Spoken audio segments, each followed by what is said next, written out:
Hello, it is officially 2023, so Happy New Year everyone, and today I'm going to be sharing my 2023 writing, reading, YouTube, author plans with you, and I'm very excited. I love talking about plans, I love talking about goal setting, so grab a coffee, grab a blanket, get cozy, because I might get chatty in this one. Silhouettes of you are like a taunt.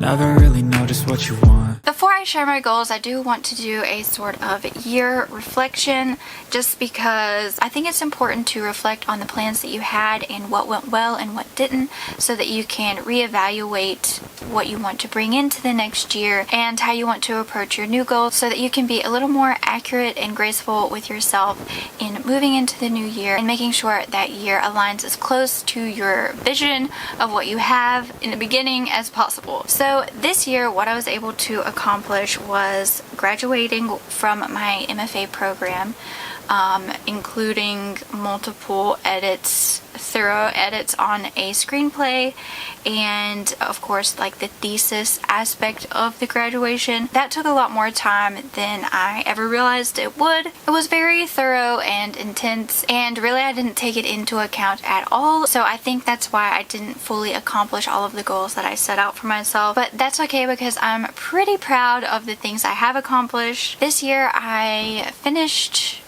drafting my Kiss of the Dragon book. I went through multiple edits with it, thorough edits. It is right on the doorstep of being query ready. I plotted out a 7-book middle grade series and then wrote the first act of it, and I started another screenplay, and then of course I drafted a whole new project, my pirate project, from NaNoWriMo. So all in all, I'm pretty happy with what I did accomplish. I may not have achieved everything I initially set out to. I wanted to finish that middle grade and I wanted to finish a screenplay, and I kind of just ran out of time. So my reflection on that is mostly thankful that I'm done with my MFA program, because that is truly what sucked most of the time away from me. I do think if I wasn't working on my thesis and that screenplay so intensely, that I would have been able to achieve my writing goals, which is actually very exciting to think about looking forward, because I do think I would have been able to draft those 3 novels and a screenplay, and I would have potentially had more time. I feel like this year I didn't truly start focusing on my non-school related writing until around July, when I participated in Camp Nano and started thoroughly editing Kiss of the Dragon. So everything that I've accomplished since then has really only been half a year's work, which makes me think I can expect to achieve that next year and potentially even double it. I don't know, we'll see. So that's just a little peek into my mindset of how I'm approaching this upcoming year. So I'm gonna go ahead and start with YouTube, because I guess that's where we are. So I don't have plans or goals for things like subscribers or watch count or anything like that. 1, because that is outside of my control, and 2, because that's not why I started this channel. I'm not chasing growth. I just want to be a part of the writing community, and I want that extra accountability that it gives me. My first goal is to get my writing space a little revamp.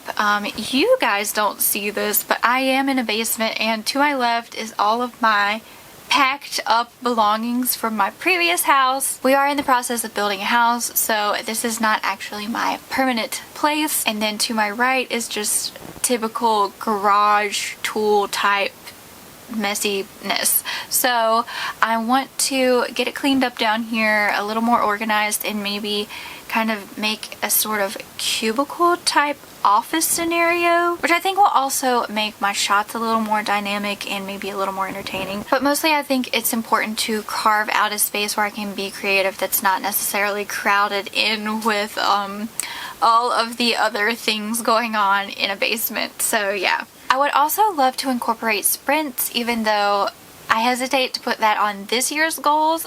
I don't know how I actually feel about it.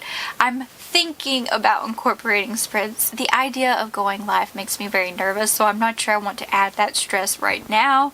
So maybe later on at the end of the year, or maybe next year, I'm not sure. If you're interested in sprints, let me know, because it's just something I'm thinking about because I enjoy participating in them. I would also love to incorporate monthly updates. I don't know if I would do them every month, but I just really love that format of video in AuthorTube. I love when other AuthorTubers do them, and I did one for December, and I didn't have a ton going on because I was mostly sick, but I did like sitting down and just chatting, and I think as I am kind of moving along on some of my other goals, I'll definitely have way more to share, so it might be interesting. If I feel like I have fun updates, I definitely want to start incorporating them. And lastly, I'm very excited to announce that I am working on launching a second channel. It will be kind of a creative outlet where I share my planner spreads, so if you are interested in planning and you love stickers and decorating your planner, keep an eye out for that because that will be coming soon. On to reading. This year I read a grand total of 11 books. Yeah. Not even a book a month. That being said, I would definitely like to read a book a month, and I would also like to read 6 debuts. That's something I didn't focus on at all this year, which is really sad when you think about it. It's actually really sad when you think about the fact that I didn't even read 12 books this year. So I think I'm going to... Oh wait, oh my goodness, I forgot to count Romancing the Beat. Therefore, I have read 12 books this year. I read a book per month. Yeah, that doesn't make it better. I think what I'm going to do is try to double that. I want to read 24 books this year. I would love for 6 of those books to be debuts, and I would also love for a lot of them to be newer. However, within this 24 books, a part of me wants to read all of the Court of Thorns and Roses books because, like I said earlier, I haven't read any Sarah J Maas and I want to like read that series. And another part of me wants to read a Holly Black series because I have not read any of her books and she is another one of our queens. So I think I want to kind of do some catch-up work and be reading some of those very popular names in YA just to kind of find the pulse of the market a little bit. Not that I will write to market necessarily so much as like I want to be aware of it. Pretty much for 3 years now I've barely read anything, which really is sad because I love stories. I love telling stories. I love reading stories. I think I've just been in a weird mind warp with reading, and yeah. This year I want to change that. I want to read 24 books. I know that is very modest compared to like some people are like saying they want to read 100 books. That is awesome, but for me right now where I'm at with it, it is beyond me. I will be happy if I get 24 books. I will say if my passions kind of take off, I do expect to read more than 24 books. It's just right now, it ain't there. And most of these books that I read this year, I read at the beginning of the year when I was reading comp titles for Kiss of the Dragon and that middle grade series that I didn't complete. And then also here at the end when I was reading comp titles for the Pirate Project. So I definitely want to get back into the habit of reading for fun and not just reading because I'm reading for my own projects. 24 feels right. It feels like I can read some comp titles, I can read some debuts, but then I can also read some of those popular books that I kind of missed out on, and then also it leaves room for a little bit of just finding stuff. So I'm happy with that number, even though it is probably a sad number for most people. For me, I'll be happy. Now on to writing, which I am of course the most excited about because obviously this is my main passion. This is the whole point of this channel in the first place. I have some very specific and ambitious goals for this year, but I do think with the lack of having to work on my master's, it will be achievable. At least that is the hope. I have spent a ton of time kind of mulling over what projects I want to bring into the next year and what I want my author life to look like in the future. So I'll just go ahead and share my blanket plans and then kind of get into the nitty-gritty of what I'm kind of hinting at. So if you watched my December update, you know that I actually got some feedback from developmental editors. The feedback was very encouraging and pretty much made me feel like with another pass or two that my Kiss of the Dragon Gothic Vampire Truffle book would be query ready very soon. So that is my first goal, and chronologically it will be coming first. I also have to work on my synopsis and query letter. I'm really not happy with my query letter, so I definitely need to spend a lot of time just kind of tweaking it and making it way better than it currently is. Then after that, I do want to get 2 books query ready, and another book. I want to make like significant strides on another book. I don't know if that means drafting another book or if it means going back to my pirate project and getting it query ready. I'm just not quite sure how that 3rd book is going to pan out. Like a stretch goal would be that I get 3 books completely drafted and then edited to a query ready state. But I am kind of giving myself a little bit of breathing room there for that 3rd book. Even though I have thought about this a lot and like what projects I actually want to be working on, I do want to leave room for that creativity and a place for discovery to have movement. Pretty much I have decided that there's going to be a 3rd project. It is going to be an intense amount of work, but I'm not sure what project that will be. In completing all of those 3 books, I would love to participate in NaNoWriMo again. That is a goal that I have set for myself.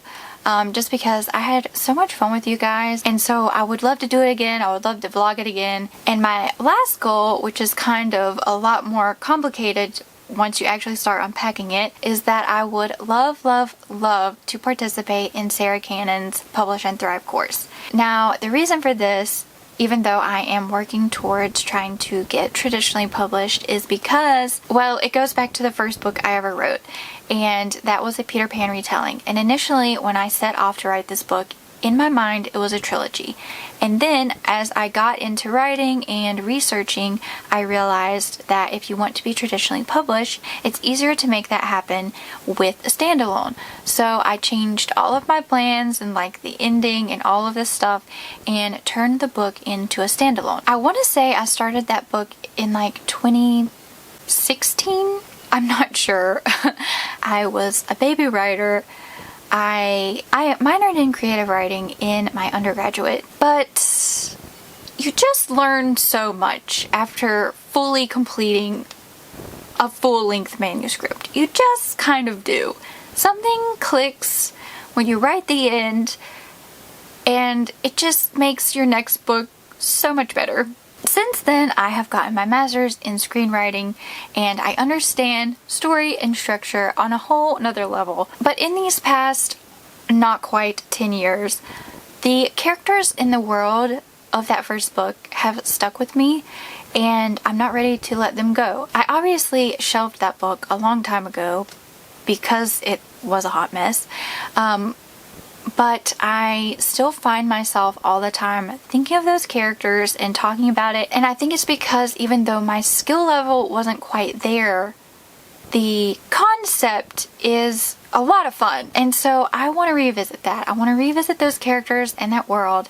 And I just decided that I'm going to write it and write the series the way that I feel in my heart it needs to be, regardless of what will make it in traditionally publishing or not. And with kind of sitting with it for a while, I've plotted out at least 5 books, maybe 6, I'm not sure. But just knowing that like a debut author is not going to get a 5-book deal. I mean, I guess it still does happen, but really what I'm saying is that I have decided to remove the pressure of that and the idea that I just want to be traditionally published so bad, because maybe where this book fits in the world isn't in a traditionally published marketplace. So pretty much this year I have decided to embark on writing this 5 to 6 book series with the understanding that it will very likely fit more in the indie publishing realm. One, because it's a longer series, I am not an established author, and Thirdly, because it's a Peter Pan retelling, and I feel like maybe traditional publishing is a little tired of that. However, in the indie space and in my own feelings, like, classic retellings never go out of style. Even though I would love to be traditionally published, and I am still working towards that, I guess technically my new thoughts are that if this series is the series of my heart, then I'm going to write it, and wherever it ends up, whether it be traditionally published or indie published, I want to be prepared for that, because it is going to take me a really long time to write a 6-book series. And for me, this is one of those things where if I do this, like, I want to share it. I want it to be read. At this point, it's not just for me. Like, I want it to be out there in the world. So it will be published. I just don't know in what vein yet. And taking Sarah Cannon's Publish and Thrive course is like a huge part of me relinquishing the thought that I need to be traditionally published, because a lot of that had to do with fears surrounding self-publishing, that I wouldn't be capable of doing it myself. And so taking her course is the first step in me learning how to be an indie author, I suppose. So yeah, big decisions, big things going on. Of course, I don't know what the future truly holds, but those are my plans. I am going to be polishing my Vampy Truffle romance book, and then I'm going to be hopefully writing 2 to 3 books of this Peter Pan retelling series. So those are my 2023 goals. I think they are pretty ambitious but still achievable. I am very excited to see what is to come this next year. Along the way, I have a ton of fun content planned, so if you are interested in coming along with me and seeing if I can complete these goals, don't forget to like and subscribe. I wish you all good luck in the new year and completing your own goals if you set them for yourself. I am cheering you on, and I can't wait to see you in the next one. Bye!